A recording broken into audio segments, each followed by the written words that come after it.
মানে কোনো কাম কৰিব নোৱাৰে গতিকে রাইজে পুনরায় আমাদের এই যে সায়েন্স কলেজ আনার জন্য হসপিটালে ডক্টর আনার জন্য আমাদের এই যে রেলগেট কত সমস্যা এইখানে ফ্লাইওভার বানানোর জন্য যার জন্য আমাদেরকে এমএলএ লাগে তো ঠিক আছে সবাইকে ধন্যবাদ ওরা কিন্তু একটা কথা বলছিল যে আমাদেরকে যদি ভোট না দেন আমরা যদি হাইরা যাই যদি বিপিএফ এর ক্যান্ডিডেট জিতে যায় আপনাদের কিন্তু অরুণোদয় সব কাইটা দিব এটা বলছিল না আপনাদেরকে একটু বলেন কথা বলছিল না নাই সত্যি কথা বলবেন সবাই হয় না কেননা আমরা আমি আশা করি আমাদেরকে আপনাদের কাছে ভোট খুঁজতে লাগবে না আপনারা নিজে করবেন আজামল আমাদের ছেলে হয় ভাতিজা হয় আমার ভাই হয় আমার বন্ধু হয় আজামলকেই দিব আমরা নাকি বলেন ঠিক আমরা আসছি ইলেকশনের কাছে কিন্তু ইলেকশনের মাঝখানে খালি যে ইলেকশনের কথা বলে যাব সেটা না রাজনৈতিক দল যে রাজনৈতিক দল সবাইকে নিয়ে চলার বন্ধনে চলে তাহলে আমাদের হাগারমা স্যারকে একটু শক্তিশালী করতে লাগবে না হাতটা ওনার কেমনে করবেন এই সামনে যেটা 9 তারিখে আমাদের বিধানসভা যেটা ভোট আছে এই ভোটটা আপনারা এইবার নাঙ্গল ছবিতে ভোটটা দিতে লাগবে যাতে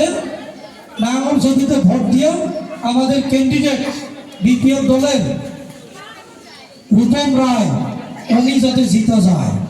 উনি যদি জিতে যায় এখান থেকে তাহলে আমি যতটুকু বাকি আছে আমাদের অরুণোদয় আমি ওইখান থেকে রূপম রায়কে কব দিসপুরে যা তুমি চিল্লাও হাল্লা করো আমাদের ফোকরা গ্রামে আমাদের সমষ্টিতে এতগুলো অরুণোদয় বাকি আছে আমাদের কাকি যেটিগুলো পায় নাই ওনাদেরকে দিতে লাগতো তো এটা কি তাহলে আমাদেরকে জিতাতে লাগবে না না লাগবে না যার জন্য ভোটটা দিতে লাগবে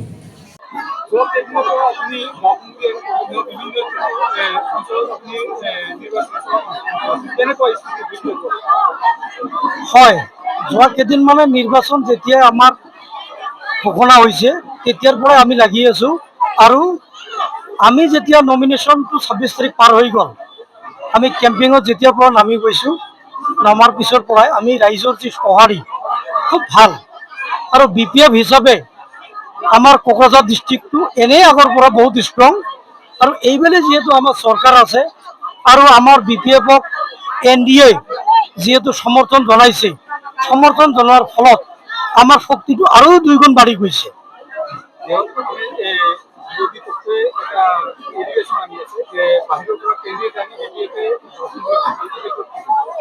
এইটো এটা হাস্যকৰ কথা এইটো এটা হাস্যকৰ কথা কৰ কেণ্ডিডেট হয় বাহিৰৰ কেণ্ডিডেট আনি ইয়াত দিব পাৰে নেকি গতিকে তেওঁলোকে আইনকো নামানে সংবিধান বিৰোধী কথাহে কৈছে আজি ৰূপমে কৰ ঘৰ আৰু কৈছে তেওঁলোকে পেৰাচুট লেণ্ডিং কৰিছে মই এটা কথা ক'ব খুজিছোঁ আমাৰ যোৱা বিটিচি নিৰ্বাচনত আমাৰ ইপিবিলৰ যি প্ৰেচিডেণ্ট তথা বিটিআৰৰ প্ৰাক্তন চিফ তেওঁ দটমত খেলিছিল নহয় এইটো কেনেকৈ খেলিল তেওঁ কি আছিলে আমাৰ যোৱা বিটিআৰ গভৰ্ণমেণ্টৰ ফৰেষ্টৰিয়াম ৰঞ্জিত বসুমতাৰী ডাঙৰীয়া তেওঁৰ ঘৰটো ক'ত তেওঁ কেনেকৈ বাওঁখংগুৰিত খেলিলে এইটো কি কৰিছিলে গতিকে তেওঁলোকক চাওক তেওঁলোকৰ কোনো এজেণ্ডা নাই ৰাইজক কোৱাৰ কোনো ৰাস্তা নাই তেওঁলোকে ৰাইজৰ যি বিপিএফৰ প্ৰতি সঁহাৰি যি ৰাইজে যি বিপিএফক একচেপ্টেঞ্চ এইটো চাই পেলাই তেওঁলোকে একেবাৰে নিৰাশা হৈ গৈছে হতাশগ্ৰস্ত হৈছে আৰু এই হতাশগ্ৰস্ত হৈ কিনে তেওঁলোকে কি ক'ব কি নক'ব তেওঁলোকে নিজে নাজানে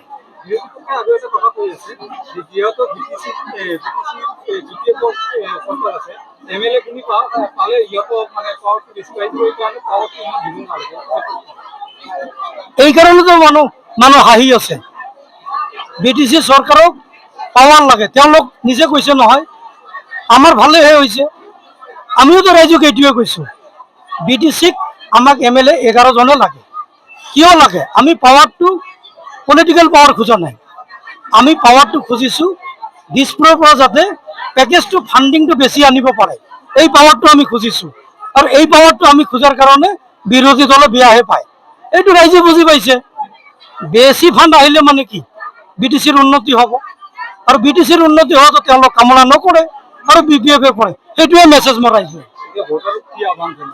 ভোটাৰলৈ এটাই আহ্বান, যিহেতু BPF চৰকাৰৰ প্ৰধান মাননীয় শ্ৰীযুত হাগ্ৰামা মহিলাৰী দেৱে, আপোনালোকে জানে যে তেওঁ অকল মুখেদি কোৱা কথাখিনি নহয়, তেওঁ মুখেদি যিটো কয় সেইটো কৰি দেখুৱায় আৰু ইতিমধ্যে দেখুৱাই দিলে। কিয়নো BTC ইলেকশ্যনত আমাৰ প্ৰেচিডেণ্ট ডাঙৰীয়াই যি 5টা গেৰাণ্টি দিছিলে, এই গেৰাণ্টিটো 4 মাহৰ ভিতৰত ফুলফিল কৰি দেখালে। গতিকে ৰাইজলৈ এটাই আহ্বান, আপোনালোকে BPFক যেনেকে মৰম আৰু চেনেহ বিশ্বাসত লৈ ভোট দিয়া আহিছিলে, এইবুলিও তাতকে যাতে বেছি দিয়ে তাৰ আহ্বান কৰিছোঁ। আমাক BPFক দলক, BPF চৰকাৰক কাম কৰাৰ কাৰণে BTCৰ উন্নতিৰ খাতিৰত আপোনালোকে হিল দল ভাঙি আহি অহা 9 তাৰিখক আমাৰ BPF প্ৰাৰ্থীক যাতে ভোট দিয়ে তাৰ আহ্বান কৰিছোঁ।